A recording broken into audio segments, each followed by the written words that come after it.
ফাইনালে স্পেনের চ্যাম্পিয়ন হওয়া বা আর্জেন্টিনার হেরে যাওয়া, এই বিতর্কের চাইতে যেই বিতর্কটা সবচেয়ে বেশি আলোচিত হয় এখন, সেটা হচ্ছে যে গোল্ডেন বল কেন মেসিকে দেওয়া হইল না। নিরপেক্ষ জায়গা থেকে কথা বলবো, ভালো লাগলে শুনবেন, না লাগলে শুনবেন না, দরকার নাই। প্রথম যে জিনিসটা বলতে চাই সেটা হচ্ছে যে দেখেন, গোল্ডেন বল কিভাবে নিয়ন্ত্রণ করা হয়, মানে এইটা কে দেয়? ফিফা দেয়? বা কারা এটা ঠিক করে? মানে কারা কারা এই দায়িত্বে থাকে? দেখেন, এটার ফর্মুলাটা হচ্ছে যে ফিফা একটা লিস্ট করে। এই লিস্টটা যারা বিদেশ থেকে যেসব অ্যাক্রিডিটেশন পাওয়া সাংবাদিকরা বিশ্বকাপ কাভার করতে যায়, যতগুলো যায়, সবার কাছে এই লিস্ট পাঠানো হয়। তারা ভোট দেয়।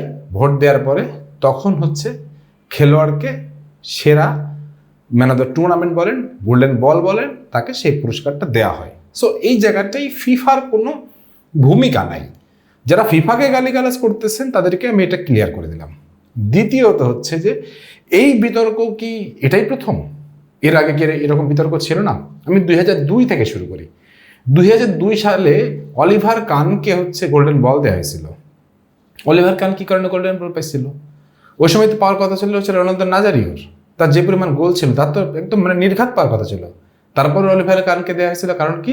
তার নেতৃত্ব গুণ, তার মানে সারা টুর্নামেন্ট জুড়ে তার হচ্ছে দক্ষতা। এই জন্য অলিভার কানকে দেওয়া হয়েছিল। সেটা নিয়েও বিতর্ক আছে। আপনি 2006 আসেন, জিনেদিন জিদানকে দেওয়া হয়েছিল। লাল কার্ড দেখে মাঠ থেকে বেরোয় গেছে সেই খেলোয়াড়কেও গোল্ডেন বল দেওয়া হয়েছে, কিন্তু সেটা নিয়েও বিতর্ক আছে। এবং সেখানে বলা হয় যে ইটালির কোনো খেলোয়াড়কে এটা দেওয়া যেতে পারত, কারণ তারা সে সময় দুর্দান্ত খেলতেছিল। 2014-তে আসেন, সেবার মেসিকে দেওয়া হয়। মেসিকে দেওয়া হয় 5টা গোল 3টা অ্যাসিস্টের জন্য, 4টা গোল 3টা অ্যাসিস্টের জন্য। অথচ জার্মানির থমাস মুলার 5টা গোল 4টা অ্যাসিস্ট করেও পায় নাই। হামেস রদ্রিগুয়েজ সেও পায় নাই। মেসিকে দেওয়া হয়েছিল। তাহলে তখন বিতর্কটা কেন আনলেন না? সেবার মেসি পাইছিল বলে বিতর্কটা আনেন নাই? মেসিকে তো সেবার 14তে দেওয়া ছিল, সেবারও কিন্তু বিতর্ক হয়েছিল। সো ব্যাপারটা হচ্ছে যে এই বিতর্কটা কখনোই শেষ হবে না। তবে আমরা এই জিনিসটা আলাপ করতে পারি, রদ্রিকে কেন দেওয়া হলো। দেখেন, through out the tournament Messi দুর্দান্ত গোল করছে, দুর্দান্ত অ্যাসিস্ট করছে, কিন্তু মেসি শেষ পর্যন্ত নৌকাটাকে তীরে নিয়ে যেতে পারে নাই। রদ্রি সেটা পারছে। রদ্রির গোল নাই, রদ্রির অ্যাসিস্ট নাই, কিন্তু রদ্রি মিডফিল্ডে যেভাবে নিয়ন্ত্রণ করছেন, তারপর তার নেতৃত্ব গুণ, তার আধিপত্য, তারপর তার হচ্ছে যে কৌশল, 1400+ পাস কমপ্লিট করছে বিশ্বকাপে, যেটা বিশ্ব রেকর্ড। সেরকম একটা লোককে আপনি যদি পুরস্কার দেন, আপনি বিতর্ক করতে পারেন, কিন্তু তাকে মানে ছুঁড়ে ফেলে দিতে পারেন না। তার ওই অর্জনটাকে ঘৃণাভারে প্রত্যাখ্যান করতে পারেন না। আপনারা যারা বলতেছেন মেসিকে দেয় নাই কেন, 2014-তে যখন মেসিকে দিয়েছিল, মুলারকে দেওয়া হয় নাই, রদ্রিগেজকে দেওয়া নাই, তারা বেশি পারফরমেন্স করছিল তার চেয়েও, তখন তো এই বিতর্কটা তোলেন নাই। আমরা আসলে বাংলাদেশে কি ব্রাজিল এবং আর্জেন্টিনা এই দুইটা ভাগে এমনভাবে বিভক্ত যে মেসি পাইলে সব ভালো, না পাইলে সব খারাপ, নেইমার পাইলে সব ভালো, না পাইলে সব খারাপ। আমি দুই দলের কথাই বলতেছি। আমি জার্মান ফ্যান, যার একদম নিরপেক্ষ জায়গা থেকে বলতেছি, রদ্রির এই পাওয়াটা সত্যি সত্যি খুবই সুন্দর হয়েছে ফুটবলের জন্য।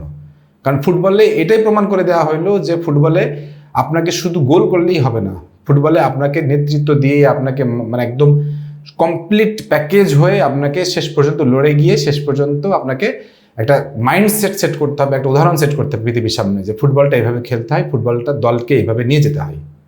এই টোটাল সিনারিওটা রদ্রির মাঝখানে দেখা গেছে। টনি ক্রুজ পরবর্তী সময়ে যদি আমার কাউকে ভালো লাগে যে মিডফিল্ডে নিয়ন্ত্রণ করতে পারে, আমার কাছে এইবার অন্তত বিশ্বকাপে মনে হয়েছে রদ্রি সেটা করছে। ব্যালন ডিওরটা রদ্রি যে পাইছিল তখনও কিন্তু বিতর্ক হয়েছিল, এবং আমিও তখন বলছিলাম যে যে ওই সময় কিন্তু অনেক বিতর্ক রদ্রি ব্যালন ডিওর নিয়ে। আমিও তখন বলছিলাম যে আসলে এই বিতর্কটা কেমন যেন একটা লাগতেছে, রদ্রি কেন দিল। কিন্তু রদ্রি এই বিশ্বকাপে এসে যেটা অর্জন করছে সেটাকে আসলে বিতর্কের মধ্যে আর আনার উচিত হবে না।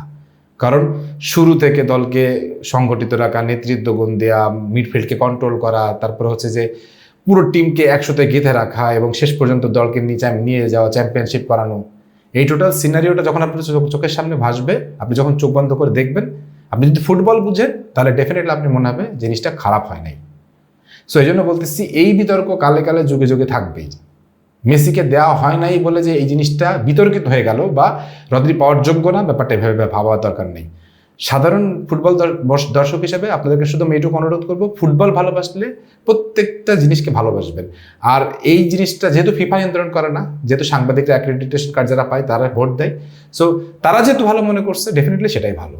কারণ তারা মাঠে ছিল, তারা দেখছে, তাদের চিন্তা ভাবনাগুলো সব একরকম হয়েছে বলেই তো এটা পাইছে। সে ভোটে সবার আগে ছিল বলেই তো পাইছে। সেই জন্য বলতেছি যে তারা তো মেসিকে ভোট দিতে পারতো। এই জন্য বলতেছি এই ব্যাপারটা নিয়ে বিতর্ক করার দরকার নেই। আমি অনেকগুলো উদাহরণ দিছি, এই জিনিস নিয়ে বিতর্ক সারা জীবন থাকবেই। তবে এইবারের এই রদ্রির অর্জনটাকে একেবারে খাটো করে যারা দেখতেছেন তাদেরকে আমি বলবো, ফুটবল ভালোবাসেন, ফুটবল ভালোবাসলে রদ্রি এই বিতর্কটা আপনার আর মাথায় আসবে না। এই ব্যাপারে আপনাদের কোনো মতামত থাকলে সেটা অবশ্যই কমেন্ট সেকশনে জানাতে পারেন। সব ভালো থাকেন, সুস্থ থাকেন, আল্লাহ হাফিজ।